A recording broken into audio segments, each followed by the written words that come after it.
Abbayes et monastères, clochers et cathédrales, calvaires et sanctuaires, nos racines chrétiennes ont façonné notre civilisation européenne et notre culture française durant les siècles, en travaillant à exprimer la foi à travers les merveilles du génie humain, sur le papier, dans les cœurs et par la pierre. Il y a 5 ans, c'est la plus majestueuse des vieilles dames, le cœur sacré de l'histoire de France, Notre-Dame de Paris, qui a échappé de peu aux flammes. Mais alors que nous la pensions sauvée, que sa reconstruction s'achève, à quelques mois de sa réouverture, un autre malheur la menace désormais. Celui qui a déjà fait tant de mal à notre nation cherche à tout prix à laisser sur notre cathédrale la marque indélébile que l'histoire ne lui aurait jamais accordée. Emmanuel Macron veut s'approprier la cathédrale et remplacer les vitraux de Viollet-le-Duc par des carreaux contemporains. Et cela contre l'avis négatif à l'unanimité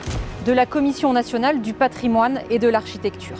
Et malgré la colère de tous les défenseurs du patrimoine. Alors que c'est pendant son mandat, et donc sous sa responsabilité, que la cathédrale a failli disparaître à tout jamais. Pensée comme une ode contant la rencontre de l'histoire sainte et de l'histoire de France, ces vitraux, fragiles poèmes de verre colorés, sertis dans une dentelle de métal, transforment chaque lueur du jour en rayons sacrés. Les remplacer serait une trahison vis-à-vis de nos héritiers. Alors que l'Union européenne s'est toujours refusée à reconnaître ses fondements chrétiens et que l'État français regarde nos églises partir en fumée et tomber en ruine sans réagir, nous savons que nous ne pouvons compter que sur nous-mêmes pour sauver Notre-Dame de ce nouveau péril. C'est pourquoi je demande solennellement au président de la République de renoncer au saccage des vitraux de Notre-Dame de Paris et je vous demande de rejoindre les centaines de milliers de signataires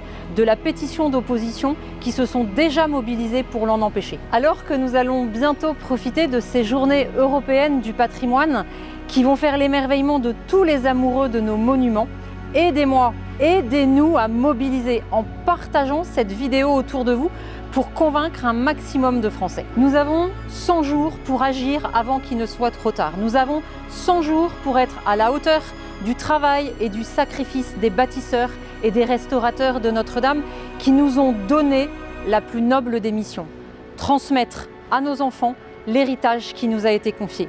Alors je compte sur vous.